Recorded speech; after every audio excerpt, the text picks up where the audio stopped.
나라와 권세와 영광이 아버지께 영원히 있사옵나이다. 아멘.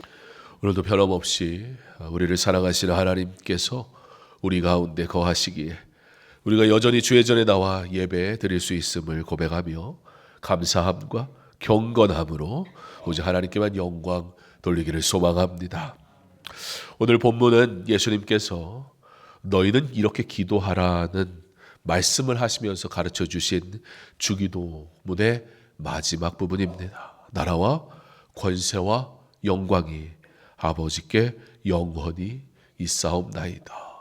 주님이 가르쳐 주신 기도가 무엇을 위한 것인가가 아주 분명하게, 기도의 목적이 어디에 있는가가 아주 명확하게 주님이 가르쳐 주신 기도의 마지막 부분에 이렇게 기도할 때 주께서 들으신다라고 말씀하고 있습니다. 특별히 본문에는 그 마지막에는 영광이라는 단어가 나옵니다. 영광. 세상에 존재하는 이 영광이라는 단어는 어떤 인생이 가져갈 수 있을까요? 영광이라는 이 단어는 아무리 대단하고 훌륭한 사람이라 할지라도 이 영광이라는 단어를 갖다 붙이는 순간 그 사람의 흠이 보이기 시작합니다. 정말로 훌륭하고 참 괜찮은 인생이라 할지라도 그 인생 앞에 영광이라는 이름을 갖다 붙이는 순간 얼마나 초라해지는지 모릅니다. 이 영광이라는 단어는 본질적으로 하나님과 가장 잘 어울리는 단어이기 때문입니다. 그 이유는 유한한 피조물은 연약하고 제한적이고 한계가 있는 반면 무한한 창조주 하나님은 강하고 제한이 없으며 한계가 없으시기 때문입니다. 영광이라는 단어는 완전함이라는 단어와 함께 갈 수밖에 없기에 완전함 가운데에서만 참된 영광이 싹트게 됩니다. 주님이 가르쳐 주신 기도는 바로 제한이 없으신 영광의 하나님께 올려드리는 기도임을 분명히 하고 있습니다. 그러므로 예수님은 우리가 누구에게 기도하는지 분명히 알고 기도할 것을, 이 영광, 주님은 우리의 기도가 하나님의 영광과 관련이 있다 강조하십니다. 마태복음 6장 7절에 또 기도할 때에 이방인과 같이 중언부언하지 말라. 그들은 말을 많이 하여야 들으실 줄 생각하느니라. 이방인들이 여러 신들이 있고 이방인들도 자기의 신을 섬겼잖아요. 그들도 기도라는 행위를 합니다. 이 시대의 종교도 기도라는 행위를 하잖아요. 삼천 번제를 한다든지 뭔가 특별하게, 뭔가 열심히, 뭔가 반복적으로 무엇인가를 나의 열심으로 얻어내려는 행위, 이 사회와 이 시대와 이 세상에 존재하는 종교는 기도가 그런 목적으로 사용되고는 합니다. 그런데 예수님은 그런 이방인들처럼 그렇게 하는 것은 기도가 아니다. 나에게 하는 기도는 중언부언하지 않는다 말씀합니다. 중언부언이라는 말은 이미 한 말을 자주 되풀이한다, 그런 의미를 가지고 있습니다. 그러면 우리가 한번 구했으니까 더 이상은 기도하지 말라는 뜻인가? 그것은 아닙니다. 사실 예수님께서 겟세마네 동산에서 마태복음 26장 44절에 보면 나아가 세 번째 동일한 말씀으로 기도하셨을 때라고 기록되는 것을 보면 예수님도 반복해서 기도하신다는 것을 우리는 알 수 있습니다. 그러므로 중언부언, 같은 말을 되풀이한다라는 의미를 갖고 있으나 우리는 좀 더 깊이 있게 그 의미를 생각해 보아야 합니다. 오히려 반복한다는 것은 그것이 얼마나 중요한지를 알 수 있지요. 반복한다는 것은 기도하는 자가 얼마나 갈망하며 하나님 앞에 구하는지 잘 보여주는 모습이기도 합니다. 그러면 사랑하는 성도 여러분, 여러분에게 있는 그 기도의 제목, 응답하시는 그날까지, 하나님의 뜻이 이루어지는 그때까지 구하고 또 구하며 하나님의 때를 기다리는 믿음의 사람 되시기를 간절히 부탁드립니다. 기도에는 오히려 인내가 있어야 하고, 기도는 인간적인 방식은 아니지만 그럼에도 불구하고 집요함이 있어야 합니다. 해보는 게 아니에요. 그저 한번 해보고 되면 좋은 것이 아니라고요. 기도는 응답받을 줄 믿는 믿음으로 하는 것입니다. 그런데 기도가 단순히 응답이라는 개념에 머무르면 우리는 인내할 수가 없어요. 그래서 주님이 이렇게 기도하라고, 기도를 어떻게 하는 것인지, 기도를 왜 하는 것인지, 기도는 무엇을 위해 하는 것인지 오히려 분명하게 알려주심으로 응답을 통해 받는 은혜의 자리로 나아갈 수 있도록 우리에게 이끌어 주십니다. 자, 한 말을 자꾸 되풀이 한다라는 의미의 중언부언, 그런 말 자꾸 반복하지 말라는 뜻이지요. 헬라어로 바탈로게오라고 합니다. 헬라 사람들이 알아들을 수 없는 이 외국인들의 말을 듣는데 자꾸 말 속에 이 바라는 말이 자꾸 들리는 거예요. 여러분, 외국어를 우리가 들으면 어떤 특정한 발음이나 특정한 단어 같은 것들이 이렇게 자꾸 들리잖아요. 나머지는 뭘 하는지 모르겠고 그렇게 들리는 단어들이 있어요. 그래서 이 바라는 말이 끊임없이 들린다 해서 외국인을 뭐라고 불렀냐면 바바로스, 그렇게 불렀습니다. 그리고 이 바바로스라는 단어가 바로 우리가 알고 있는 영어의 야만인이라는 뜻의 바바리안이라는 단어가 이 바바로스에서 나오게 됩니다. 자, 이방인들, 외국인들, 또는 야만인들, 우리가 알지 못하는 언어, 우리가 알지 못하는 세계의 사람들의 이야기를 들으면 어떻게 들립니까? 의미가 전달이 안 됩니다. 애들이 신나게 모여가지고 막 게임 이야기를 합니다. 어떻습니까? 세상에 한국말은 한국말인데 아무 말도 이해를 할 수가 없지요.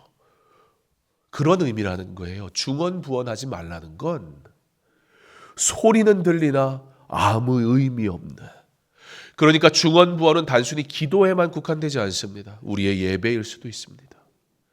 예배의 행위는 있으나 하나님 앞에 올려드리는 영광은 없는, 우리의 찬양일 수 있습니다. 나의 꾀꼬리 같은 목소리는 들렸으나 정작 하나님 앞에 올려드리는 영광의 찬양은 아닌, 우리의 신앙의 삶에 찬양이, 기도가, 예배가 나의 행위로 드러나는 것이 아니라 하나님의 영광으로 나타날 때 그것이 진짜 예배고 진짜 기도고 진짜 찬양이란 말입니다. 생각하지 않고 말하는 사람들의 기도, 예수님은 중언부언하지 말라 말씀하십니다. 마음과 생각은 멀리 떨어져 있습니다. 여러분, 어떻게 나오실 때 가스레인지 불은 끄고 나오셨나요? 야, 이제부터 큰일 났어요. 갑자기 고민거리가 생겼습니다. 왜 저런 말을 해가지고 이제부터 설교 빨리 안 끝나면 집에 가야 되는데 가만 어떻게 끄고 오셨어요, 권사님? 예배를 드리나 내 생각, 내 걱정, 내 근심, 내 계획, 이것들 내려놓지 않은 채 앉아만 가는, 그게 중언부언이라고요. 그들은 말을 많이 하여야 들으실 줄 생각하느니라. 오늘 설교를 준비하면서 설교를 짧게 하란 말씀입니까? 제가 말을 많이 한다고 여러분이 은혜를 받으시겠습니까? 짧게 하면 은혜 받으시겠습니까? 어떻게 할까요? 저는 비록 이렇게 준비했지만 3시간 하라면 3시간도 할 수 있습니다. 15분 하라면, 앞으로 10분만 하라면 제가 10분만 할게요. 중요한 게 뭐예요? 많고 적음의 문제가 아니라는 거예요. 그 시간 설교자는 하나님의 은혜를 자신의 믿음의 고백으로 선포하는가? 듣는 성도는 설교자의 입을 통해 역사하신 하나님을 신뢰하며 하나님의 음성으로 듣는가? 이게 예배란 말입니다. 중언부언하며 기도의 시간과 분량을 가득 채우면 응답하실 것이라는 어리석은 모습을 지적합니다. 우리의 신앙의 모습에 그런 것들이 나타날 수 있어요. 열심 있는 섬김이 사실 신앙이 아닐 수 있습니다.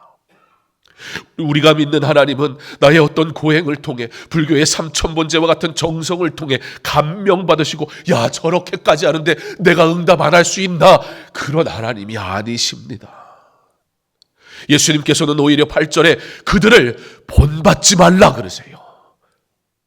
왜 그들처럼 신앙생활 하냐는 거예요. 왜 그들처럼 예수를 믿는다는 거예요. 왜 그들처럼 너의 열심으로 나를 감동시키려 하느냐는 거예요. 나의 뜻대로 살으라는 거예요. 우리 하나님은 그런 하나님이 아닙니다. 오히려 8절에 보면 우리 하나님이 어떤 하나님이신가 말씀해 주십니다. 구하기 전에 너희에게 있어야 할 것을 하나님 너희 아버지께서 아시느니라. 하나님은 우리가 여기 나와서 하나님 나 뭐 필요합니다, 하나님 내 문제가 뭡니다 말해야 그때 가서 아 그렇구나 아시는 분이 아니란 말입니다. 우리가 설득시켜야 되는 분이 아니에요. 이미 나의 눈물을 아시고 나의 아픔을 아시고 나의 괴로움을 아시고 내가 오늘 이곳에 나오기 전에 어떤 은혜를 주실지 계획하고 계신 하나님, 그 하나님의 음성을 들을 수 있어야 합니다. 이미 구하기도 전에 다 아신다 하셨습니다. 그러면 굳이 기도를 해야 할 것인가? 여러분, 우리가 기도의 목적이, 기도의 이유가 응답이라는 그 자체에만 꽂혀 있으면 이런 질문이 나오는 거예요. 그럼 뭐하러 기도하지? 하나님 어차피 응답하시는데.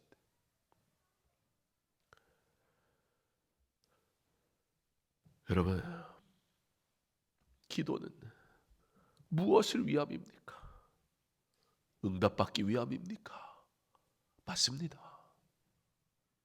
그러나 응답받는 기도는 가장 먼저 전제되어야 할 것이 있습니다. 하이델베르그 교리문답에 보면 그리스도인에게 왜 기도가 필요한가라는 질문이 나옵니다. 그리고 질문에 이렇게 답합니다. 기도는 하나님이 우리에게 요구하시는 감사의 가장 중요한 부분이며, 또한 하나님은 그의 은혜와 성신을 오직 탄식하는 마음으로 쉬지 않고 구하고 그것에 대해 감사하는 사람에게만 주시기 때문이다. 누가 기도한다고요? 감사하는 이들이 기도합니다. 40일 새벽이 이제 5일 남았습니다. 40일이니까 11조는 꼭 하시기 바랍니다. 그랬더니 또 나는 한 20번 나왔는데 이번 주 쉬어야겠다, 그러지 마시고. 그러니까 여러분, 기도가 자꾸 우리 다른 데 목적이 있어요. 그게 아니라고요. 오늘 하이델베르그 교리문답에 기도가 뭐라 그래요? 감사하는 자가 하는 거룩한 행위래요. 누가 기도한다고요? 하나님 앞에 감사할 게 있는 사람들, 하나님의 은혜를 아는 자가, 그 하나님의 은혜를 오늘 경험한 사람이, 여러분 감사해 보세요. 감사합니다라는 인사가 절로 나오잖아요. 내가 슬플 때, 힘들 때, 괴로울 때 나를 위로해 주는 분에게 감사할까 말까 누가 고민을 합니까? 찾아가 그에게 나의 성의를 다 보여며 감사합니다 말하지 않습니까? 누가 기도하느냐? 하나님 앞에 감사하는 자가 기도하더라. 새벽에 40일을 채우려 하면 괴롭지만 힘들지만 어렵지만 40일이 주께 드릴 감사의 제목으로 채워본다면, 혹 다음번에 또 우리 기도회를 하면 40일 기도회를 할지 지금 제가 고민이에요. 내년에 40일 기도회를 할까요? 21일 기도회를 할까요? 저 아직 결정을, 마음은 어느 정도는 정했는데 마지막까지, 원래 제 처음 생각은 50주년인데 365일 기도를 해보자 한번. 그러면 저를 미워하실 것 같더라고요. 그리고 사실 제가 겁이 나더라고요. 그러다 죽지. 죽으면 천국은 가는데 이거 또 죽는 게 고민은 되더라고요. 또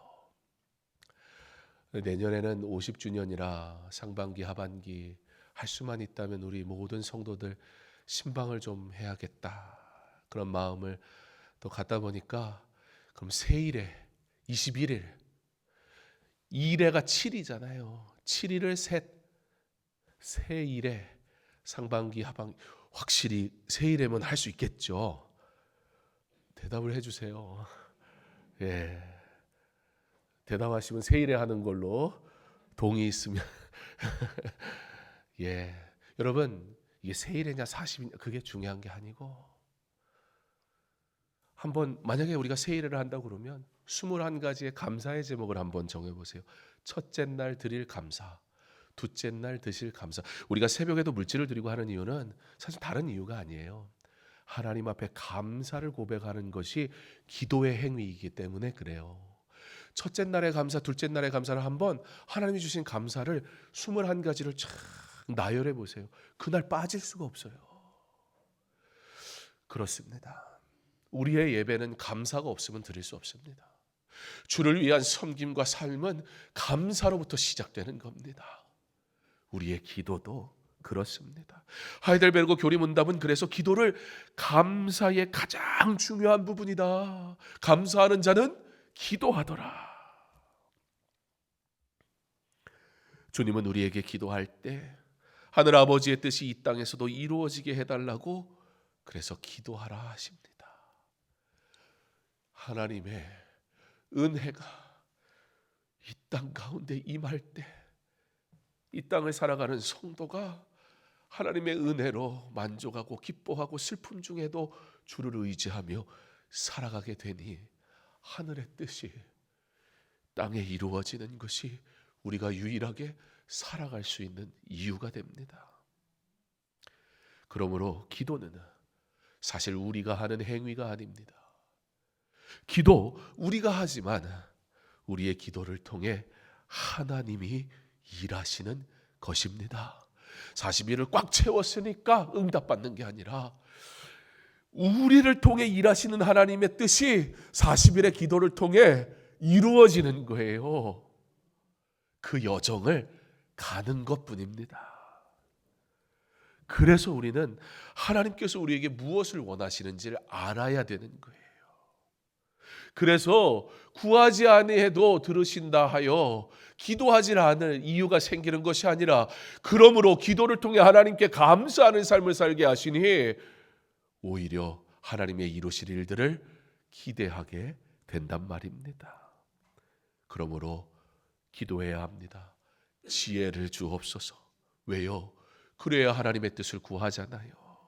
말씀을 묵상해야 합니다. 왜요? 그래야 하나님의 뜻대로 기도할 수 있으니까요. 하나님의 뜻을 이름으로 감사가 있는 기도를 드리는 저와 여러분 되기를 간절히 소망합니다. 다음 주 추수감사 주일입니다. 그러한 감사가 한 주간 고백되어지는 가운데, 감사 주일이 감사가 아니라 감사 주일에는 감사의 은혜가 고백되어지는 거룩한 주일 될 수 있길 간절히 소망합니다. 매주 금요 기도회 때 우리는 출애굽기의 말씀을 보고 있습니다. 출애굽기에 보면 하나님이 이스라엘 백성에게 성막과 성막에 사용되는 그 회막 기구들을 아주 세밀하게 간섭하시면서 이렇게 만들어라 가르쳐 주세요. 그러니까 설계 도면이 우리에게 주어졌어요. 그리고 사람들은 그걸 만듭니다. 왜 그렇게 하셨을까요? 사실 하나님께서 만드시는 게 훨씬 정확하지 않을까요? 우리의 손을 빌려서 하나님이 하신다면 사실 우리가 깨닫지 못하면 엉성하고 엉뚱하게 만들 가능성이 많단 말이에요. 하나님이 그 성막을 만들라고 하신 이유는 전혀 우리의 재능이나 능력 때문이 아니었습니다. 우리가 아니면 할 수 없기 때문도 아니었습니다. 그런데 굳이 맡기신다고요. 굳이 주의 날을 기억하고 거룩히 지키라 말씀하세요. 왜요? 왜 그러시는 걸까요? 하나님께서 영광 받으시려고. 그러므로 여러분, 오늘 이 예배 하나님의 영광과 다른 것 하지 마십시오. 여러분, 하나님이 영광 받으시도록 이 예배를 한 주간 준비하며 나아오십시오. 여러분의 일터에서 그리스도인으로 성실히 사시고, 여러분의 일터에서 사는 그 순간순간 감사의 기도로 영광 돌리시며, 그렇게 하나님이 기뻐하시는 복음을 선포하는 삶을 살다가 주님 앞에 나오는 진짜 예배, 설교자가 말씀을 준비하듯 여러분 이 예배를 준비하고 나아오시기를 부탁을 드립니다. 우리에게 말씀하십니다. 하나님의 영이 그에게 충만하게 하여 지혜와 총명과 지식과 여러 가지 재주로 정교한 일을 연구하여 금과 은과 노수로 만들게 하며, 설계 도면을 주실 때 이거 어려워요, 하나님 이거 왜 해야 돼요 하지 않고 맡기신 일, 주여 내가 주께서 쓰신다면 하겠습니다 고백하니까 하나님이 뭘 주신다고요? 지혜도 주시고요, 총명도 주시고요, 지식도 주시고 여러 가지 재주로 정교한 일을 연구하여 금과 은과 노수로 만들게 하시더라. 누가 주의 일합니까? 감사로 기도하는 자, 감사로 기도하는 자에게 주께서 사명 주시고, 사명, 주님이 기뻐하시는 일에 참여하는 자에게 감당할 능력도 주시더라 말입니다. 그러므로 기도가 모든 일의 시작인 거예요. 여러분, 하나님께 어떤 사명 받으셨어요? 그 사명 감당하기 위해 기도하십시오. 기도할 때 내가 너희에게 이 일을 맡긴다. 그러므로 너희의 필요를 내가 반드시 채우겠다. 주께서 우리에게 은혜를 주실 줄 믿습니다. 중언부언하지 않고 구원의 감사를 드리는 깊이 있는 기도로 하나님의 영광을 나타내는 저와 여러분 될 수 있기를 바랍니다. 왜냐하면 주님이 내 인생의 주인 되시기 때문입니다. 이것으로 하나님 앞에 영광 돌릴 이유는 충분하지 않습니까? 11월 14일 목요일에는 수능 시험이 있습니다. 수능을 앞두고 있는 수험생들, 또 그 수험생들을 위해 기도하는 부모님들, 어떻게 기도해야 할까요? 결과를 위해 기도하기보다 하나님, 우리 자녀가 지금까지 은혜로 자라 이렇게 그 다음 단계로 올라가기 위한 과정을 겪게 하신 것 감사합니다. 하나님, 이 자녀가 그 다음 단계로 가는 이유는 하나님의 영광을 위한 겁니다. 하나님의 뜻이 이루어지게 하옵소서. 하나님의 나라와 하나님의 영광이 이루어지게 하옵소서. 그러면 그 다음은 하나님이 하시는 거예요. 이렇게 기도하면 두렵지가 않아요. 이렇게 기도하면 흔들리지가 않아요. 제가 벌써 3명째 수능 시험 한 번도 만만치 않은데 아직 안 해본 분들 그 마음이 어떤지 잘 모르죠.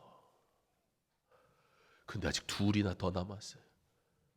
그럼 제가 3째쯤 되고 4째쯤 되면 아주 여유 있을 것 같아요. 그렇지 않아요.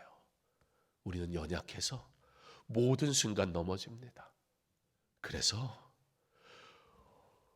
두려움 때문에 어찌할 바 몰라 기도하기보단 감사함으로 기도해야 돼요. 이 자녀를 두고 어떻게 하지? 그렇게 기도하는 게 아니고, 하나님, 지금까지 믿음으로 자라게 하신 것 주의 은혜입니다. 감사합니다. 이제 하나님의 영광을 위해 쓰임 받으러 나갑니다. 하나님의 나라, 하나님의 영광이 이루어지게 하옵소서. 이 자녀를 통해. 그러면 기대가 돼요. 결과가 내게 있지 않으니까 하나님이 그 자녀를 가장 좋은 길로, 은혜의 길로, 복된 길로 인도하실 줄 믿습니다. 우리의 삶도 마찬가지지 않습니까? 우리의 모든 고난과 두려움의 문제들, 그것을 해결하기 위해 기도하는 게 아니라 그럼에도 불구하고 지금까지 인도하시고 지키신 하나님 앞에 감사함으로 기도하는 중에 하나님, 나를 통해 영광 받으소서. 기도할 때 하나님이 어떻게 하세요? 지혜도 총명도 지식도 모두한 필요한 재능도 주실 줄 믿습니다. 그것으로 사는 겁니다. 우리의 남겨진 삶이 하나님의 영광을 위해 살아가는 그 은혜의 삶이 하나님이 채우시는 복으로 충만하여 오직 하나님의 영광을 위해 살아가는 저와 여러분 다 될 수 있기를 주님의 이름으로 축원합니다.